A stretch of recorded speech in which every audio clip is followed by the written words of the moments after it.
It was really out of the blue.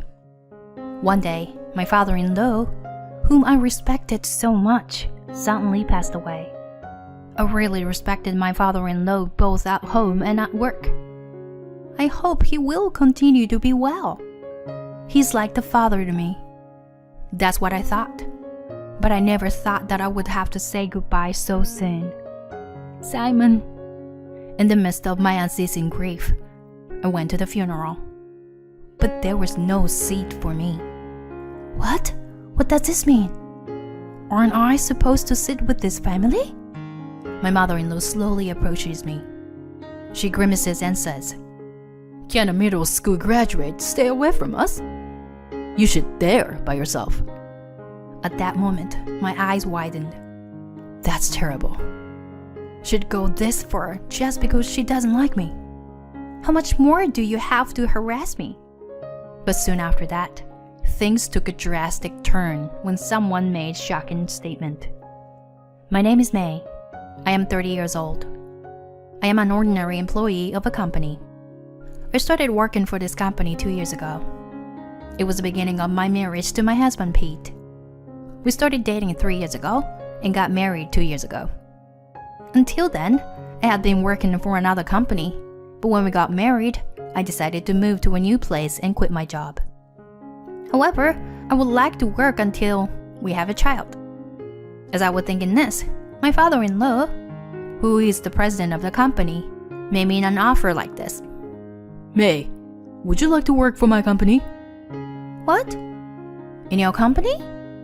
Would love to have a diligent person like you. Wait a minute.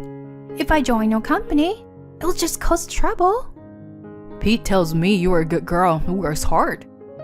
I trust you. That's why I'm recruiting you. But the truth is, there was one reason I hesitated to accept my father-in-law's offer. It is that I am not well educated. In a world where college graduates are the norm, I'm a junior high school graduate. It all started when my father passed away in the summer of my third year of junior high school. My mother, who had been a stay-at-home housewife until then, started work. But I guess she must have been reckless. She became physically unable to work full-time. Of course, I had a choice to go to high school with a scholarship. However, even if I had not taken a financial burden, my mother would still have to work to make ends meet. I do not want my mother to be overworked anymore. I just wanted her to rest her body. So I decided to work instead of going to high school. I talked with my homeroom teacher, who helped me to find a job. As a result, I got a job at a local factory after graduating from junior high school. There, I was hired as a clerk, and although it was not much, I was able to earn a certain amount of money every month. Money was needed endlessly to pay for my mother's hospital visits and living expenses. Although my salary was not enough to live a good life, I was still very happy to be able to live with my mother. Later, I met my husband Pete, and we started dating. My mother was hospitalized at that time, but when I told her that I was going to marry Pete, she was happy and cried. I am happy for you. I've been feeling sorry for depending on you for a long time. Stop it, Mom. You didn't do anything wrong. I'm so sorry that I've been sick, that I've taken away your precious time. I'm so sorry. Be happy with Pete. Mom. Yes, thank you. Happy. My husband also promised my mother that he would make me happy. Perhaps relieved by this, my mother passed away just 1 month after Pete and I got married. I was saddened by the loss of both my parents. Since I had just gotten married, I spent my days at home alone without a job. I think my father-in-law was concerned about my situation. When I happened to visit my in-laws, he offered me a job at his company. Since my husband originally went to a design school, he's working for a design production company instead of working for my father-in-law's company. I wondered if it was okay for me, a junior high school graduate, to work for my father-in-law's company. My mother-in-law, who was there, talked to me while I was puzzled by my father-in-law's invitation. May, it's okay. You don't have to take it seriously. You've only graduated from junior high school. It's a big commitment to go to work for a company. No, it's... Even Pete, my son, doesn't work for my company. And just recently became like a stranger to us. It's crazy for you to work for our company. Of course. I'm sorry. I hope you understand. I'll tolerate it because Pete chose you. But please, don't embarrass our family. I didn't expect to hear such a thing after only a month of marriage. But it was my husband who supported me. Pete tapped the desk and stared at my mother-in-law and obviously changed his tone of voice. Hey, Mom. What are you talking about to May? May is a hard-working and responsible girl. What's wrong, Pete? I'm doing what's best for you and your father's company. Dad will decide what happens with his company. I decide what's mine. It's not your call to make. It's May's decision whether or not she wants to work for Dad's company. Hey, why are you so mad? You don't have to get so mad. Just don't say anything more to May. I'm sure May will adjust quickly at this company. My mother-in-law looks uninterested in my husband's words. I was sorry for making the atmosphere heavy, but I was honestly glad that someone expects something from me like this. After thinking about it for a while, I decided to work for my father-in-law's company. I started out doing manual tasks, but I guess the work suited me well. And gradually I was given all kinds of jobs. The employees were really nice and did not look down on me just because I was a junior high school graduate. My father-in-law also gave me equal opportunities to work as well as other employees. Thanks to him, I was able to grow and develop. 3 years later, I turned 33. Recently, I have been entrusted with a fairly large job, and while I felt a sense of responsibility, I also felt a great sense of fulfillment. Then one day, on a day off from work, my father-in-law called me to the office. When I went to the president's office, my father-in-law and some elderly men I did not know were gathered there. Sir, Mr. President, what did you call me here today? I asked my father-in-law fearfully. He smiled gently and started talking to everyone. She's my daughter-in-law, and now the mainstay of our company. If anything happens to me in the future, I will leave it to her. Sir, what are you talking about? As you can see, she's still a novice. I'd like to ask for your kind guidance. I look forward to your continued support to our company. Sir? I could only listen, but understanding why the men around me were applauding so warmly. I was told later that all the men were major shareholders of my father-in-law's company. My father-in-law introduced me to all of them, thinking that he could trust me with everything in case something happens to him. Father, are you sure it's me and not Pete? When I asked him fearfully, he nodded his head and said happily, Yes, I am. You were more capable than I had imagined. The other employees have acknowledged it. I've already told the executives about you, and they didn't object. That's because that's what you ordered everyone to do, regardless of my abilities. You need to have a little more confidence in yourself. You are indispensable to this company now. This is what we all agreed on. Dad, thank you. I'm so happy. I had never experienced such recognition from others, and I was so happy that I burst into tears. Receiving such praise from my father-in-law naturally boosted my confidence. When I reported this to my husband, he was so happy as I was. He even thanked me for supporting my father. But a year later, my father-in-law began to complain regularly of back pain. He went to the hospital for a checkup and was found to have cancer. He must have been quite shocked, since he had never had any serious illness and had been in perfect health. After the discovery of the cancer, my father-in-law lost weight rapidly. In no time at all, he was hospitalized, and he could no longer show up at the office. Still, I went to the hospital every day and learned a lot from him about his work. Dad, I found these documents in the president's office. Oh, that. You can ask Mr. Davis, the managing director, for a better understanding. Thank you. And anything else you need to do is in a stack behind my desk. Read through them. And the ones in my desk drawer. All right. I'll look over everything. Thank you, May.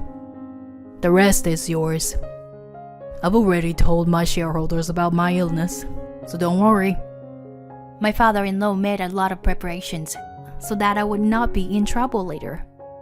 Even though his body is in trouble, he has already made arrangements so that the executives can instruct me later. Thanks to him, I was able to acquire knowledge smoothly and contribute to the company more than ever. Also, no matter how busy I was with my work, I was always there to visit my father-in-law every day. On the other hand, my mother-in-law did not show up at the hospital at all. When my husband visited at the hospital, he never saw her. I asked my husband to contact her once, but she insisted that she was busy. What in the world could she be so busy for when she is not working? But rather, she is spending my father-in-law's money for shopping as much as she likes.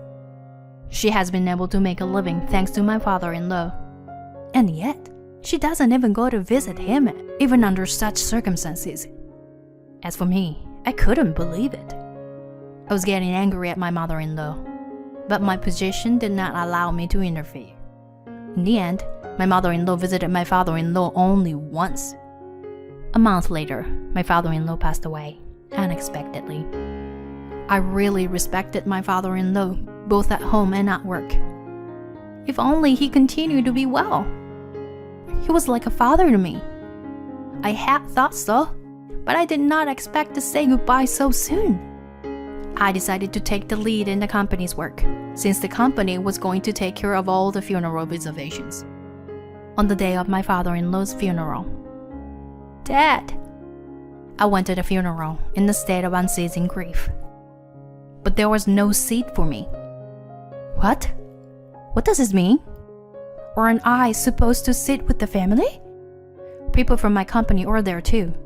But where am I supposed to sit? My mother-in-law slowly approaches me in my confusion. She grins at me and says, May, you're finally here. I'm sorry, but Simon's family is just me and Pete. What? What do you mean? I mean exactly what I mean. You're just an outsider, right? His family is just me and Pete. My mother-in-law said something that made my husband angry. Mom! But my mother-in-law does not change her expression at all. I was at a loss for words, and she said to me mercilessly, Can a middle school graduate like you stay away from my family? You sit there by yourself. At that moment, my eyes widened. That's terrible. It's my father-in-law's funeral, and this happens. There are a lot of people around here who know him, but she went to such lengths just because she doesn't like me. How much more do you have to harass me? I'm so frustrated. At being treated badly by her, the tears are welling up in my eyes. My husband has tried to warn my mother-in-law many times, but she never seemed to listen to him. I don't want to stay here any longer. I try my best to hold back my tears and leave the venue. At that moment, several familiar figures appeared in front of me. They were the major shareholders whom my father-in-law had introduced to me. One of them starts talking to me. I'm sorry for your loss. We were surprised by the sadness of this. I'm sorry you had to come here in your busy schedule. I'm sure he must have been very happy to have a daughter like you. What? The company is in good hands with you. I look forward to working with you for many years to come. Thank you very much. Likewise. Tears streamed down my cheeks as I realized how much my father-in-law had built up. At the same time, I see my mother-in-law with a frown on her face at the edge of my vision. What does that mean? The company is in good hand with you? One of the major shareholders talked to my mother-in-law, who was muttering in a trembling voice. You're the president's wife, aren't you?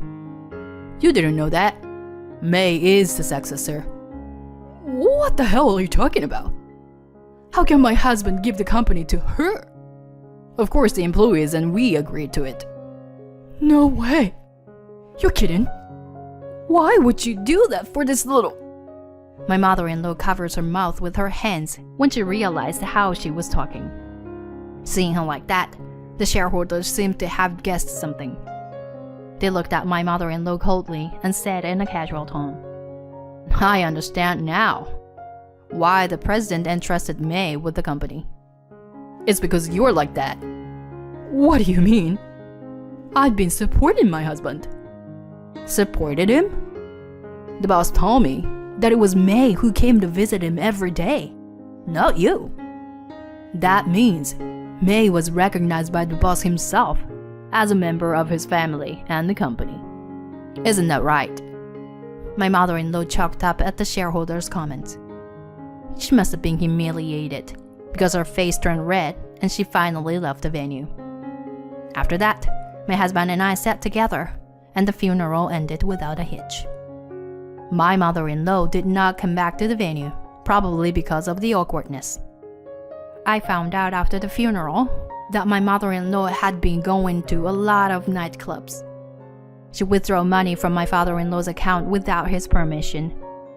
And when my father-in-law found out about it, he did not attack my mother-in-law directly, but just continued to collect evidence. He had already retained a lawyer, and all he had to do was to make a claim and file for divorce. Naturally, my father-in-law did not neglect the procedure to exclude my mother-in-law from his inheritance. Thereafter, she was finally disinherited. And in addition, she had to pay back all the money she had spent at the nightclub. Since my father-in-law has already passed away, the money is to be repaid to his surviving family. My mother-in-law will have to continue to repay the debt to her son. However, it is her own fault that all of this had happened. She took advantage of my father-in-law's money and disrespected me for a long time. She deserves it. On the other hand, I am still working for the company that my father-in-law left to me. I am making efforts day by day so that I will be proud to stand on the top one day, under the guidance of the executives. I will make sure that this company that my father-in-law has built will continue to exist. I am sure that I will face many difficulties in the future. Even so, I will never give up. I will do my best for my father-in-law, who believed in me and entrusted me with everything, and for the many people who support me.